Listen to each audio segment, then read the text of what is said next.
Assalamualaikum, welcome to Tech Talk. Here we are discussing about SQLite 3. So basically, we have three types of database. SQLite is a rational SQL file-based database, and MySQL or PostgreSQL is a relational SQL database that is server-based. And third is MongoDB, which is document-based. But in Python, there is a built-in module SQLite 3. So in this video, we are going to discuss about SQLite 3 built-in module. अब हम बात कर लेते हैं इसकी। तो SQLite 3 जो होता है वो बिल्ट-इन पाइथन का मॉड्यूल है जो हमें राइट बेस्ड और डिस्क बेस्ड डेटाबेस और you can say file based database system provide करता है, जिसमें आपको सेपरेट सर्वर प्रोसेस की जरूरत नहीं होती।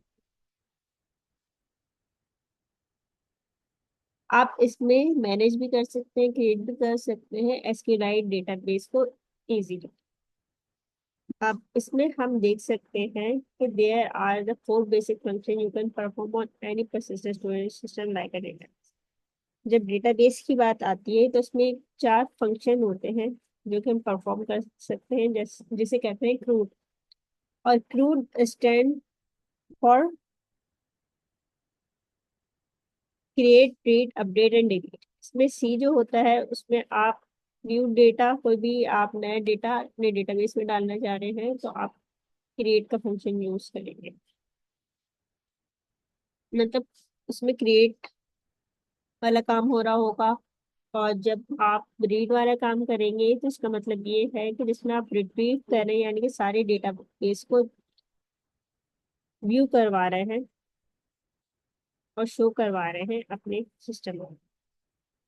और यू का मतलब है अपडेट, यानी कि आपने कोई डेटाबेस बना लिया है, कोई टेबल जैसे बना लिया है आपने, अब आप उसमें कोई अपडेट करना चाह रहे हैं रॉ या कॉलम, तो आप अपडेट का फंक्शन यूज करेंगे। और चौथी बात ये है कि हम इसमें डिलीट भी कर सकते हैं, या तो पूरा टेबल या तो पर्टिकुलर रॉ। अब हम सबसे पहले बात कर लेते हैं कि एसक्यूएलाइट 3 को हम पाइथन में कैसे यूज कर सकते हैं। सबसे पहले हम क्रिएट का ऑपरेशन परफॉर्म करना चाह रहे हैं कि रूट के अंदर से, तो उसके लिए दो चीज आ जाती है। आप क्रिएट करवा सकते हैं टेबल को, और उसमें इंसर्ट भी करवा सकते हैं कोई रॉ। अब हम सबसे पहले अपना बिल्ट इन मॉड्यूल एसक्यूएलाइट 3 को इंपोर्ट कर लेंगे पाइथन में।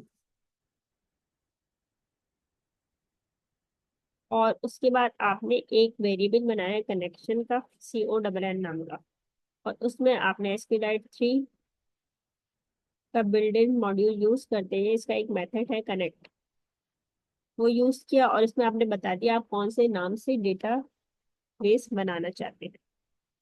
तो ये क्रिएट कर देगा डेटाबेस की फाइल को, अगर आपके सिस्टम में पहले से मौजूद नहीं। इसके बाद आप एक कर्सर का कीवर्ड और वेरिएबल यूज करेंगे, जिसमें आपने क्या करना है, जो आपने डेटाबेस बनाया है उसको आपने कर्सर के साथ कनेक्ट करवा देना। और कर्सर वो पॉइंटर है या फिर कंट्रोल हैंडल है जो इंटरेक्ट करता है आपके डेटाबेस की क्वेरीज के साथ। अब इसमें बात कर लेते हैं कि आप कर्सर को आप क्रिएट टेबल करने के लिए कैसे यूज करेंगे। उसके लिए आप कर्सर डॉट एग्जीक्यूट का एक मेथड होता है जो कि आप क्वेरी को एग्जीक्यूट करवाता है। ये आपने यूज किया और उसके अंदर पैरेंथेसिस के अंदर आपने लिख दिया क्रिएट टेबल। और ये आप लिखना चाहें तो लिख सकते हैं, नहीं लिखना चाहे तो नहीं लिखे। अगर एक गुड प्रैक्टिस है, इफ नॉट एग्जिस्ट, अगर टेबल एग्जिस्ट नहीं करता यूजर्स के नाम का, तो आप क्रिएट कर दो टेबल और उसके अंदर आपने वो नाम पास करने हैं। बेसिकली जो आपकी टेबल्स के अंदर आप वैल्यूज इस टाइप की डालना चाह रहे हैं, जैसे कि आप जानना चाह रहे हैं एक आईडी जो कि इंटीजर टाइप की है, और ये कि प्राइमरी की है, उसमें आपने लगा दिया है प्राइमरी की का एक कीवर्ड, और आपने बता दिया इसमें आप ऑटो इंक्रीमेंट करना। एक आपके पास नेम की फील्ड है जिसमें आप बता रहे हैं कि इसमें जो डेटा टाइप होगी वो आपके पास टेक्स्ट टाइप की, यानी कि स्ट्रिंग टाइप की जो आपके पास पाइथन में डेटा टाइप होती है वो यहाँ पर टेक्स्ट टाइप की होती है डेटाबेस। इसे आपने नल नहीं रखना है, और एज आपके पास इंटीजर टाइप की होगी। ये आपने बेसिकली क्रिएट कर दिया टेबल ने एसक्यूएलाइट 3 के जरिए डेटाबेस में। और इसके बाद आपने बताया है कर्सर डॉट एग्जीक्यूट। अब आपके पास जब टेबल क्रिएट होकर आएगा तो वो उसकी फील्ड्स तो मौजूद होंगी मगर उसके अंदर वैल्यूज नहीं होंगी। तो आप चाह रहे हैं कि इसमें कुछ डेटा इंसर्ट करें, तो इंसर्ट करने के लिए आप क्या करेंगे, इंसर्ट इनटू यूजर्स की क्यूरी लगाएंगे, और इसमें आप बता देंगे कि आपने इसमें कौन कौन सी चीजें डालनी है। आपने नेम डालना है, आपने एज डालनी है जिसकी वैल्यूज क्या हो, एडिस, और नाम एडिस होगा उसका, और उसकी एज आपने डाल दी इंटीजर टाइप की वैल्यू यानी कि 25। टेक्स्ट के लिए आपको इन्वर्टेड कॉमा यूज करने पड़ेंगे, जबकि इंटीजर के लिए आपको जरूरी नहीं है कोई इन्वर्टेड कॉमा, आप डायरेक्ट। अच्छा, इसमें बात कर लें अगर प्राइमरी की थी, तो प्राइमरी की क्या होती है। प्राइमरी की आपके पास यूनिक आइडेंटिफायर होता है जो कि डेटाबेस में आपकी कोई भी ऐसी आईडी है, जैसे ऐसी फील्ड है जिसमें आप रखना चाह रहे हैं कि उसे यूनिकली आइडेंटिफाई करें, तो आप प्राइमरी की का कीवर्ड यूज करते हैं, जो कि हर फील्ड की और हर उसकी यूनिक होती है। मतलब एक आपके पास यूजर है एलिस नाम का, तो उसकी आईडी अलग होगी। आपके पास एक यूजर है बॉब, उसकी आईडी अलग होगी। तो सबकी आईडी एक दूसरे से यूनिक होगी, इसलिए हम प्राइमरी की का कीवर्ड यूज करें। अब जब आपने इंसर्ट भी करवा दी है दो वैल्यूज अपने डेटाबेस में, ये दो रॉज आपके पास आ जाएंगी, जिसमें पहली रॉ होगी एलिस की और दूसरी होगी बॉब की, और उनकी एज भी आपके पास मौजूद हो। तो आपने क्या करना है, जो भी आपका डेटा का कनेक्शन है उसको आपने कमिट कर देना है कि ये आपने जो भी काम किया है वो आपके पास कमिट हो जाए आपके डेटाबेस। उसके बाद एक काम और कर सकते हैं आप इसमें, कि ये सारी चीजें जो बनकर आ गई हैं आप चाह रहे हैं कि ये नजर भी आए। हमें नहीं पता कि बैकएंड पे जो चीज पड़ी है वो क्या है, तो उसे शो करवाने के लिए आप क्या करेंगे, सेलेक्ट ऑल फ्रॉम यूजर्स की क्यूरी लगाएंगे, और उसमें आपने एक वेरिएबल दे दिया रॉस का, जिसमें आप कर्सर की क्लास में से एक मेथड कॉल करेंगे फेच ऑल का, जो कि आपके पास जितनी भी रॉस है उसको फेच करके ले आएगा। जैसे कि for Ross in Ross print raw और कनेक्शन डॉट क्लोज। जब हम इसे कॉल करेंगे तो आपके पास ये डेटा कॉल हो जाएगा। हमने ये पहले से बनाया हुआ था डेमो डॉट डी का, ये भी इसके ऊपर ओवरराइड होगा। हम दूसरा नाम का डेटा बना लेते हैं, जैसे कि एग्जाम्पल डॉट डीबी का। अब जब हम इसे रन करेंगे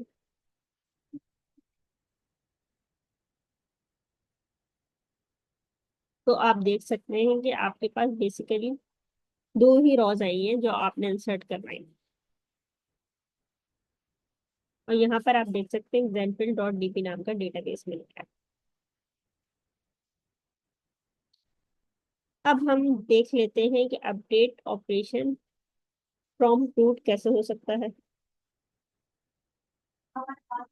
आपने एक डेटाबेस बना लिया है, उसके बाद आप चाह रहे हैं कि कोई ऐसी वैल्यू है जिसमें आप अपडेट करना चाह रहे हैं या चेंज करना चाह रहे हैं, तो आपने कर्सर डॉट एग्जीक्यूट का मेथड यूज किया और इसमें अपडेट की क्यूरी लगाई। अपडेट की क्यूरी के लिए आप अपडेट का कीवर्ड यूज करेंगे। उसके बाद यूजर्स आपका टेबल का नाम था, और उसमें आपने क्या करनी है, सेट।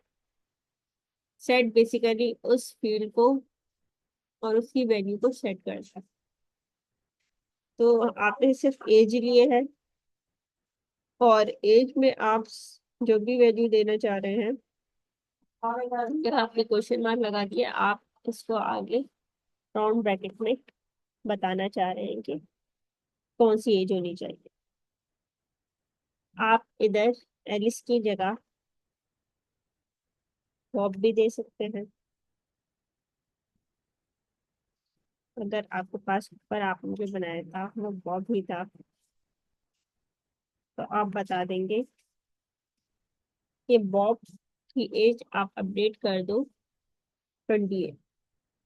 अब 28 नहीं करना चाह रहे, 26 करना चाह रहे हैं, तो बता दिए इसको अपडेट कर दो 26। और इसको भी हम चेंज करेंगे क्योंकि हम पहले डेमो में काम कर रहे थे, हम एग्जाम्पल में काम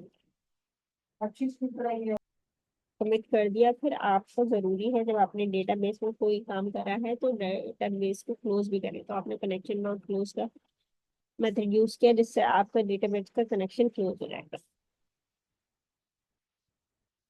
अच्छा, इसमें हमने सेलेक्ट की क्यूरी नहीं यूज की, और हमने रिट्रीव यानी कि डेटा को रीड नहीं करवाया और एग्जीक्यूट नहीं करवाया, तो ये शो करके नहीं दिखा रहा आपके पास आउटपुट कि आपने जो अपडेट की हैं चीजें वो अपडेट हुई है कहीं। डिलीट की क्यूरी में क्या होता है, जिसमें आपने बता देना होता है कि आपने ये नाम जो है, यानी कि इस चीज को आप डिलीट करना चाह रहे हैं अपने डेटाबेस से। तो delete from users where name equals to Bob. आप इधर एज भी दे सकते हैं कि एज इक्वल्स टू 26।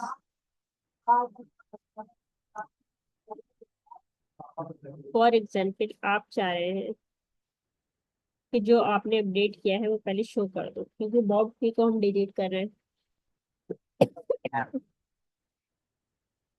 तो हम ये वाला काम पहले करके देख लेते हैं।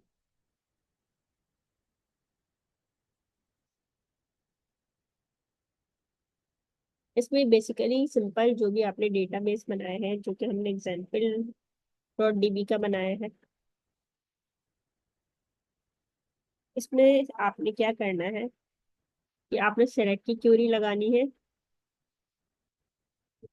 और इसमें अगर बहुत सारी रॉस हैं तो आप फॉर का लूप यूज करेंगे और फिर उन सारी रॉस को शो करवाएंगे। अगर बहुत सारी रॉस नहीं है, सिर्फ एक रॉस को आपने फैच करके देखना है, तो आप फैच वन का मेथड यूज कर सकते हैं। तो जब हम इसे कॉल करेंगे,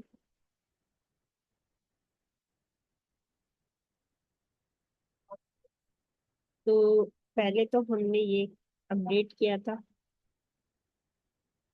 और इसने सिर्फ एलिस को शो किया है क्योंकि हमने यहाँ फैच वन का मेथड यूज किया।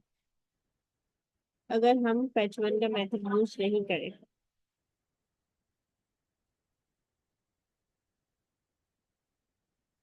हम फैच ऑल का मेथड यूज करें, तो पॉप जो कि अपडेट हुआ है वो भी शो हो जाएगा।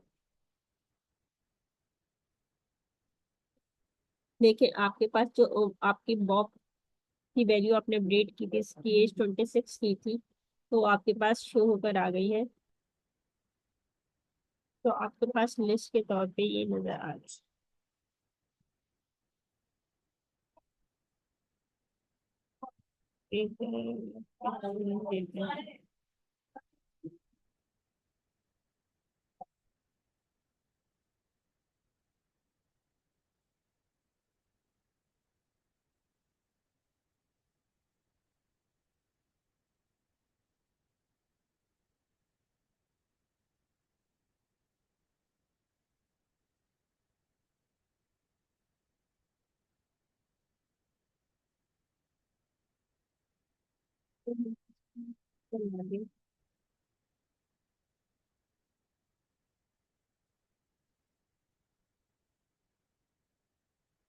तो फैच मेन्यू से ये होगा कि आपके पास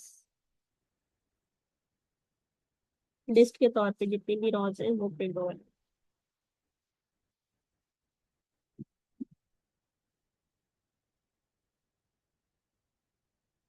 अगर हम वन लिखते हैं तो ये सिर्फ वन को प्रिंट करेगा, अगर टू लिखते हैं तो ये दोनों रॉज को प्रिंट करेगा।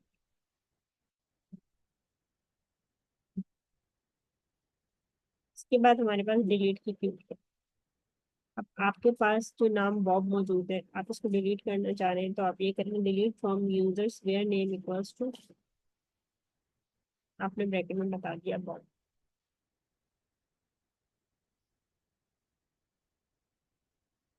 मगर ये काम आप कौन से डेटाबेस में कर रहे हैं?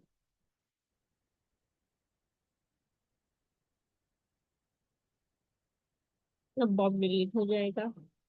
और फिर जब आप इसको एग्जीक्यूट करेंगे,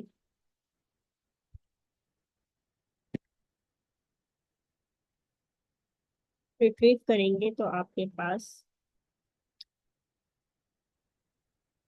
सिर्फ एलिस प्रिंट हो गया। आप देख सकते हैं कि आपके पास फैच करने पर सिर्फ एलिस प्रिंट हो गया है। तो आज तक के लिए इतना ही। मिलते हैं अपनी नेक्स्ट वीडियो में। इंशाल्लाह। अल्लाह हाफिज।